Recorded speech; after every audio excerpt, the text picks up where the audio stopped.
मंत्री धनंजय मुंडे यांनी राजीनामा द्यावा अशी मागणी उपमुख्यमंत्री अजित पवारांकडे विरोधकांनी केलेली आहे। भाजपचे आमदार सुरेश धस यांनी यावरूनच आता रान उठवलाय।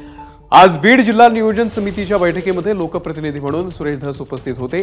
त्यांनी अजित पवार यांना एक पेन ड्राईव्ह दिला। धस यांनी नुकतंच मंत्री धनंजय मुंडे यांच्यावरती 73 कोटींचा भ्रष्टाचार केल्याचा आरोप केलाय। या संदर्भात तो पेन ड्राईव्ह असावा अशी शक्यता आहे। त्या पेन ड्राईव्ह मध्ये नेमकं काय आहे या संदर्भात चर्चेला उधाण आलंय। या तथ्य असेल तरच कारवाई करावी अशी विनंती दादांना आम्ही करणार। बिगर तथ्याचं नाही आणि मी बिगर तथ्याचं बोलतच नाही।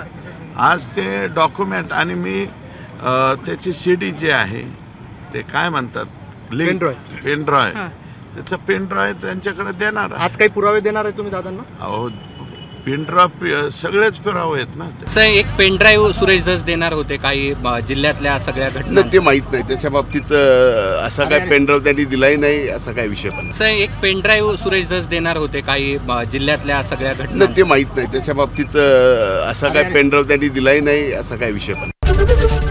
एबीपी माझा, उघडा डोळे बघा नीट।